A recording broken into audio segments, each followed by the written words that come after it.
Hello, moi c'est Marion et bienvenue dans la bulle créative. Bon, si tu regardes cette vidéo, c'est que tu viens sûrement de recevoir ta première mini bulle créative pour faire un bouquet de fleurs en papier. Le principe est simple, tu as tout ce qu'il faut dans la box, tu n'as qu'à te poser et suivre le tuto à ton rythme. Et aujourd'hui, on fabrique un bouquet de fleurs qui ne fane jamais. Parfait pour décorer ton intérieur ou l'offrir à quelqu'un. Bon allez, je te montre ce qu'il y a dans la box et c'est parti.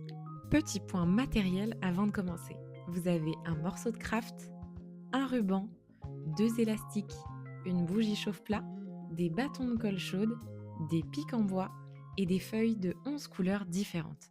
Pour réaliser le bouquet, vous aurez besoin de vous munir d'une paire de ciseaux et d'un briquet qui ne sont pas inclus. Et on commence directement par faire la tige de la première fleur.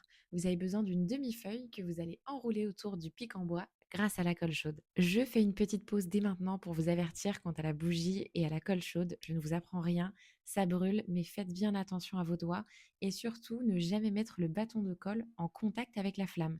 Laissez-la au-dessus pour que ça fonde. Vous avez donc une première tige et on passe au premier tuto, la jacinthe. Pour commencer, tu vas avoir besoin de 2 feuilles que tu vas plier en deux, puis venir entailler sur toute la longueur. Essaye au maximum de faire des entailles régulières. On va ensuite avoir besoin de souder les 2 parties de cette feuille qui est repliée sur elle-même et pour ça, on va utiliser la colle chaude. Pas besoin d'en mettre une grande quantité, il faut juste que la feuille ne puisse plus s'ouvrir. On obtient donc 2 morceaux qu'on va venir enrouler autour de notre tige pour créer la fleur. Pas besoin de te dépêcher, prends ton temps à enrouler délicatement la bande autour de ta tige et ensuite on va passer à la deuxième. La fleur est terminée, il ne reste plus qu'à rajouter les feuilles. Pour ce faire, on va découper un carré dans la même couleur qu'on a choisi pour la tige et on va venir le plier en deux, puis encore en deux. Il va falloir couper le petit bout pour laisser passer la tige et ensuite on va venir donner une forme à nos feuilles. Il ne reste plus qu'à glisser la fleur et rajouter 4 points de colle pour maintenir les feuilles. Et voilà pour la jacinthe, c'est la plus rapide des 4 et franchement, je crois que c'est une de mes préférées. Et ça, c'est mon chat, je crois qu'il l'aime aussi beaucoup, mais je l'ai vu la croquer, alors je l'éloigne. On passe ensuite à la deuxième fleur, la marguerite. Comme pour la première fleur, je commence par faire la tige et cette fois-ci, j'ai choisi un vert clair. Je choisis ensuite les 2 couleurs qui vont constituer ma fleur et moi, ça sera plutôt classique, les pétales blanches et le cœur jaune. J'aurai besoin de 2 feuilles blanches et une demi-feuille jaune que je vais toutes les 3 plier dans la longueur. Une fois que c'est fait, on va venir entailler nos morceaux de papier dans toute la longueur. On va ensuite souder de la même manière que la jacinthe les 3 bandes avec la colle chaude. Je ne le répéterai jamais assez, mais fais attention à tes doigts, ça peut chauffer. Une fois que c'est fait, on va assembler la bande qui sert pour le cœur avec la tige. Et pour ça, on va tout simplement enrouler la bande autour de la tige grâce à la colle chaude. Et maintenant, place aux pétales et on va coller de la même manière que le cœur mais en descendant un petit peu sur la tige.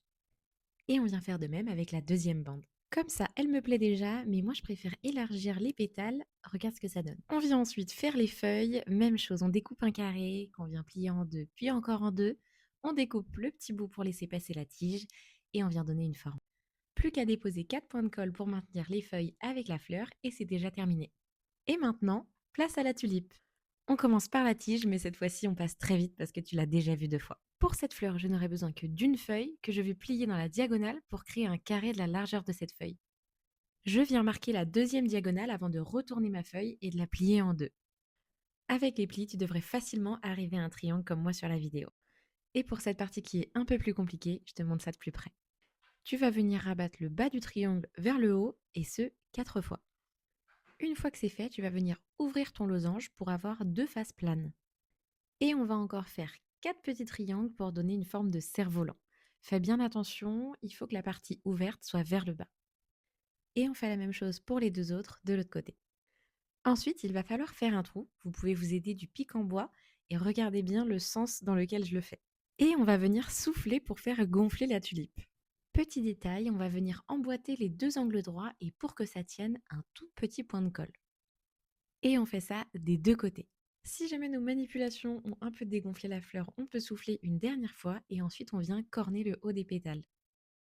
De retour sur notre tulipe rose qu'on va coller à notre tige. Maintenez bien les 2 ensemble jusqu'à ce que la colle soit froide. Et pour finir, on va ajouter une feuille. Voilà ce que ça donne. Moi, ça m'a donné envie de faire un bouquet uniquement de tulipes. On passe maintenant à la rose, qui est la plus longue à faire. On commence bien sûr par faire une tige et ensuite on aura besoin de 2 feuilles. Ces 2 feuilles, on va les diviser en 3 et pour m'aider, je fais un pliage. Une fois que tu as tes 6 morceaux, je te montre sur un ce que tu vas faire sur les 6. On commence par plier le rectangle en deux et on va venir rabattre tous les angles vers le centre. Une fois que c'est fait, on va ensuite replier en deux chaque côté vers l'intérieur. Et on va ensuite utiliser le pliage du départ pour plier tout notre ouvrage en deux. Plus qu'à faire la même chose pour 5 autres morceaux. Une fois qu'on a nos 6 morceaux, on va les emboîter deux par deux pour avoir 3 éléments. On les place côte à côte et on va venir faire un nœud avec le petit fil de coton que tu trouveras dans la box. En écartant les éléments, tu devrais arriver à ce résultat et on va ensuite former la fleur. On va d'abord s'occuper du premier étage et il va falloir rabattre les 6 morceaux. Fais bien attention quand tu les plies car c'est du papier, ça peut se déchirer. On arrive donc à ce résultat lorsqu'on a rabattu les 6 et on va maintenant pouvoir passer au deuxième étage en rabattant encore 6 fois. Et voilà ce que ça donne, ça ressemble beaucoup à une rose et on va ajouter un petit détail, on va pincer le bout des pétales. La rose est maintenant terminée, il va falloir la coller à la tige et rajouter les feuilles. Même chose que pour la tulipe, il va falloir maintenir la tige et la fleur jusqu'à ce que la colle soit froide. Pour la rose, j'aime beaucoup faire 2 rangées de feuilles, donc il suffit de faire 2 fois la même chose. Encore une fois, on plie et on replie, on coupe le bout et on donne une forme. Plus qu'à les superposer et les coller ensemble avant de les coller à la rose. Pour lui donner encore un tout petit peu de relief, tu peux plier les feuilles. Et voilà pour la dernière fleur. Tu sais maintenant comment faire 4 types de fleurs et tu as la possibilité d'en faire 10 pour un bouquet. Pour ma part, j'ai décidé de faire 3 jacinthes, 3 marguerites, 2 tulipes et 2 roses pour un bouquet super coloré. On peut ensuite couper l'excédent des pics en bois et voilà un bouquet prêt à être emballé.